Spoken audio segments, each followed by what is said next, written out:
ஆறு ஓடும் கரையில் மக்கள் வீடுகள் கட்டி வாழ்ந்ததால் 6+ ஊர் என்ற சொல்லில் இருந்து இந்த இடம் ஆத்தூர் என்று அழைக்கப்பட்டது. சேலம் மாவட்டத்தில் ஆத்தூர் வரலாற்று சிறப்புமிக்க ஊராகும். சோழர் காலத்திலேயே இப்பகுதி முக்கியமான நகரமாக விளங்கியது. கிபி 10ஆம் நூற்றாண்டில் முதலாம் பராந்தக சோழன் ஆத்தூரில் அழகிய கோவிலை கட்டினார். அது இன்றும் அந்த காலத்தின் வரலாற்றுச் சான்றாக நிற்கிறது. பின்னர் கிபி 16ஆம் நூற்றாண்டில் தாரமங்கலம் கெட்டி முதலியார் மன்னர்கள் ஆத்தூரில் வலிமையான கோட்டையை கட்டினர். முள்ளுவாடி பகுதியில் இராணுவ முகாம் அமைந்திருந்தது. அங்கு இருந்த வீரர்கள் தங்கள் நம்பிக்கைக்காக ஒரு சிறிய கிறிஸ்துவ ஆலயத்தை கட்டத் தொடங்கினர். அந்த ஆலயத்தில் அருள்பணி அபேதுபுவா அந்தோணிசாமி அவர்கள் திருப்பலியை நிறைவேற்றி இராணுவ வீரர்களின் விசுவாச வாழ்க்கையை வழிநடத்தினார். 1826ஆம் ஆண்டு பெரம்பலூரில் வாழ்ந்த கிறிஸ்துவர்கள் வேலைக்காக ஆத்தூர் தாலுகா பகுதிகளுக்கு குடிபெயரத் தொடங்கினர். 1850 வரை ஆத்தூர் மற்றும் முள்ளுவாடி பகுதிகளில் கிறிஸ்தவ மக்கள் பெரிய சமூகமாக வளர்ந்து வாழ்ந்து வருகின்றனர்.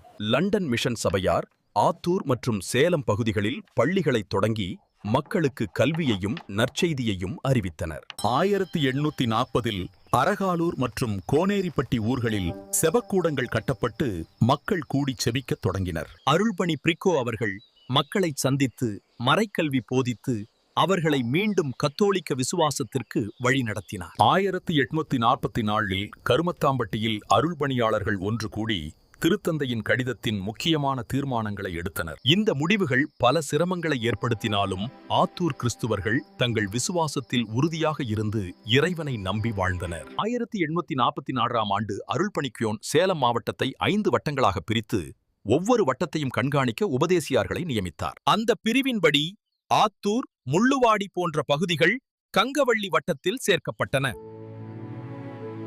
1845இல் ஆத்தூர் மற்றும் சேலம் பகுதிகளில் இருந்த இராணுவம் மற்ற நகரங்களுக்கு மாற்றப்பட்டதால் கிறிஸ்துவர்களின் எண்ணிக்கை குறையத் தொடங்கியது. 1770ஆம் ஆண்டு புங்கவாடியில் புதிய பணித்தளம் தொடங்கப்பட்டு அங்கிருந்து மறைப்பணி விரிவடைந்தது. 1871இல் வசிஷ்ட நதி பள்ளத்தாக்கில் இருந்த புதிய கிறிஸ்துவர்களை அருள்பணி பிரிசாட் கண்காணித்து வந்தார்.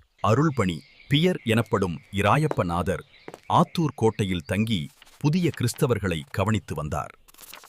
1873ஆம் ஆண்டு பாண்டிச்சேரியிலிருந்து வந்த ஆயர் ஆத்தூர் மிஷனை பார்வையிட்டு அங்குள்ள கிறிஸ்துவர்களை சந்தித்தார். ஆயர் அவர்கள் ஆத்தூரை தனி பங்காக அமைத்து அருகிலுள்ள கிராமங்களை அதனுடன் இணைக்க வேண்டும் என்று ஆலோசனை கூறினார்.